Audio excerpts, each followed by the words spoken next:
What's going on, guys? It's Ruben here, back again with another video review. And tonight, we're going to be having a look at the Neca New Nightmare Freddy Krueger figure from the Nightmare on Elm Street wave that they've been doing here recently. This figure did come out recently, I want to say last year in 2017. I actually got this for a Christmas gift from my brother. I got it last Christmas. And I know Christmas is just really right around the corner. But I decided, hey, why not? I might as well do a review over this figure. I've been wanting to do it for quite a while, actually. I find it a very interesting figure. It's a pretty basic, very clean figure. But I was like, why not? I'll do a review over it. One thing I really like about it is that they brought back an original type of packaging, which I'll bring out here in a little bit. So, yeah, if you haven't seen the movie, I really do recommend it. It's probably one of the best in the series. Not the best in the series, but one of the best. I really do like the movie. It has a very interesting plot to it, and me personally, I believe that it's one of Wes Craven's best films to date. So anyway, I'll be right back with this figure. We're gonna take a break, take a look at the packaging. We'll be right back with this. So here's the packaging, and by the way, if you hear any like thunder in the background, it's because it's raining. Yeah, it's crazy. I'm having a rainy week lately. Anyway, here's the packaging. They have brought back that original type of packaging. This is basically what they started releasing their figures in, was this type of packaging. The background seems the same. Everything about the packaging is the same except for the poster right here, obviously showcasing the poster of the movie here, what the figure is based off of. And of course, the back of the packaging is very different as well because it's showcasing the actual figure. Let me get it to focus. There it is. So yeah, it says, my bad. On the front it says A Nightmare on Elm Street. On the bottom you get the poster of the new nightmare. This time, staying awake won't save you. It says Freddy Krueger right there. You got a classic picture of Freddy Krueger. You got Nancy and his little kid Dylan right there. On the back, you have A Nightmare on Elm Street right there. You have the picture of Freddy right there, and then it says that he comes with an interchangeable demon head. Yeah, there's a thunder in the background. It's got a bit of a read-up. If you want to read it, you can pause it right now. Alright, it says right there, Neca, Real Toys, and New Line Cinema. So yeah, they get the rights to do this. So yeah, pretty basic clamshell packaging. Like I said, it's a pretty basic figure, pretty basic packaging. Not much to it really, but I really do love the packaging. I love how they brought it back. Here recently, Neca has been releasing a lot of these types of packaging, like this right here. You got I like to call it the ultimate packaging. Apparently, Neca's not calling that anymore because they've been recently releasing it quite often now. With most of their figures, they're not really called ultimate figures anymore because they're just releasing, all of these different types of figures, not just on rare occasions now. But I really do like this type of packaging too. It makes it even more special to you, especially if you're a collector and you like to keep the packages like I do. Whereas the clamshell packaging, I usually just throw them away. Except I didn't throw that one away. The past figures I've had in the past, I've actually thrown those packages away, which is why I really can't compare it. But yeah, I really like how they brought that packaging. So my bad, I'm just talking about packaging here. Anyway, here's a figure. The figure is pretty great overall. I love the figure. I don't really have complaints. I mean, I actually kind of do. I guess you can't really add any accessories with Freddy, and you're probably wondering why am I having him like this? Well, because of his face. Let me get to focus. The face kind of throws me off. One thing I really don't like is whenever companies decide to paint the eyes as if he's looking a certain angle, like if he's looking to the left or to the right or up or down. I'd rather have a face where he's looking straight at me. So you can't really have him pose like this. On my shelf, I literally have him pose like that. And I would like to have him like showing off his claw, but the thing is with articulation, I know we're not into articulation time yet, but the thing is with articulation, you can only bend the elbow that far, and if you try rotating it, it doesn't even do any good. So he doesn't really have that much articulation to where you can kind of bend his arm all the way where he's showing off his glove. Instead, he looks like he's asking for money on the side of the road. So yeah, that's kind of a little complaint I have right there. At least they would have had, they could have at least had him, with his arm just bent all the way.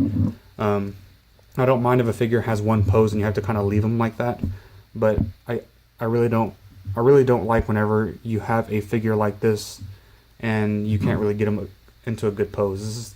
This is probably the best you can get him in, to be honest. And if you do it like that, it looks like he's going to break his wrist. And then you can't have him looking this way because his eyes are looking that way, if you know what I mean. So that's one kind of complaint that I have with him. But overall, this is a really different design of Freddy. I'll bring out another figure here in a little bit to compare him. But with Freddy here, you have these military boots going on there. I really do like these boots. These are like punk boots. You got his classic black pants that he usually wears. The sweater is a bit different. It's usually striped differently, like the green. Yeah, there's my dog. Sorry. But yeah, the green stripes are usually supposed to be red, and then the red stripes are usually supposed to be green. They just kind of change the patterns there. So yeah, overall the design of Freddy has changed a little bit. Mostly the most obvious design difference usually is the trench coat here. He has a black trench coat going on there. And it's cool because it has stripes on the inside too. So I guess the trench coat might be removable. I don't know why you would though, because the sleeves are sculpted on black and it wouldn't really make sense. But yeah, I guess you wanted to see it there. I don't choose to remove it. Why would you? But yeah, there you have it. You have his hand there, his burnt hand. And then you have the glove, of course. The glove is a bit different. It's not the actual like classic glove. It's more like a bone type of glove, as if his bones are sticking out of his hand there. This one is kind of coming off. I don't know why. I guess I forgot to put glue in there. He has the blades coming out of his bones right there. So yeah, really cool. And this time he has one on his thumb instead of just on all four digits right there. But yeah, the only two accessories he does come with is the hat right here, and then he comes with an extra head sculpt right here, the demon head, as I mentioned earlier. The problem I always have with NECA figures though is whenever you try popping off the head and then putting on the extra head that the figure comes with, the hole is always smaller than it has to be, which means you can't really get the head up all the way. But I always try to get an X-Acto knife and just kind of carve on the inside of it. But yeah, you can't really do anything with that. That's pretty much the look that he has going on here. So yeah, there you have it. So as you can tell, my dog does not like thunder. But yeah, there you have the head sculpt. Now you can see it more since the hat is off. See, he's looking that way. So yeah, it looks like he has bacon underneath his skin there. So yeah, that's pretty much the head sculpts going on there. And let me compare it to some other head sculpts. Here we have the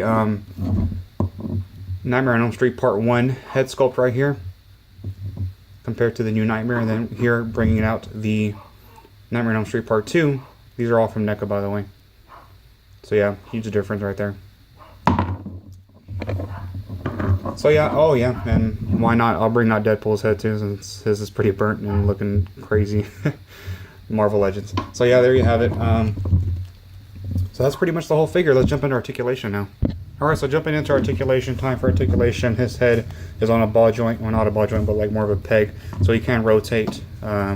His head does go up that much, goes down that much. My bad, let me focus it. There it is. And then his arms go out that much, they rotate at the shoulder. He doesn't have that much of a bend, as I mentioned earlier, at the elbow. That's it. His hand rotates, pivots, because that's on a ball joint. Same thing with the other hand. No ab crunch. He does have a waist rotation here,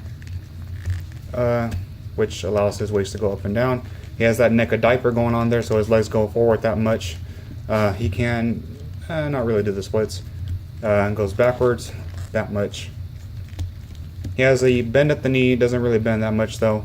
He has a rotation at the boot right there. He's got a boot cut, and then his foot goes down that much, goes up that much, and he does have ankle pivot. So yeah, there you go. Alright, so comparison time. Here we have the Nightmare Freddy next to the Part 1 Freddy and next to the Part 2 Freddy. Part 2 Freddy, for some reason, stands the tallest out of all of them. He stands about the same size as this Freddy, just his knees are just a little bent, but they do stand about the same size. And it's kind of hard to get this guy to stand, by the way, so there you have it. And then here he is next to the NECA Retro Cloth Dr. Freddy from Part 4, I believe. Part 4 or 5, one of them. And then, of course, next to the Star Wars Black Series First Order Stormtrooper. So there you have it, guys, the new Nightmare Freddy. Overall, a pretty great figure. The only complaint I have, once again, is about the eyes on the head sculpt and the articulation on the elbow. Mostly just the elbow. I really don't care for the rest. But yeah, I don't know. I wish he would have came with the robotic hand, by the way, that was seen in the movie. You can also see it in the proto shot there. But yeah, I really do wish we would have got maybe a little bit more accessories like the hand. The head really just bothers me. Not really good for pictures, to be honest with you. But yeah, overall, great figure. By the way, I do apologize for not posting any videos lately. I just started school. I'm kind of focusing more on that right now. But that doesn't mean I'm not going to post any more videos. I will. I'm going to post this one, including another figure review over the DC Multiverse Suicide Squad Rick Flag figure. I'll be posting that review, and then I'm thinking about doing movie reviews. I'm going to be doing that here soon. And of course, Halloween's going to be coming up pretty soon, so I will be doing a lot more horror figure reviews. I'll probably be doing a review over the retro cloth Freddy here. But I don't really know, actually. I have a lot more reviews. It's just, but yeah, the lights just went out. There you go. But anyway, the lights just went out, sorry. Anyway, yeah, there you have it, guys. I will catch you guys later. I'm not saying I don't have a lot more reviews coming up. It's just I don't know which figure to review next. You know, I'll have a lot of figures. Anyway, I'll catch you guys later. Peace and love. Take care. This has been Rubik's Film.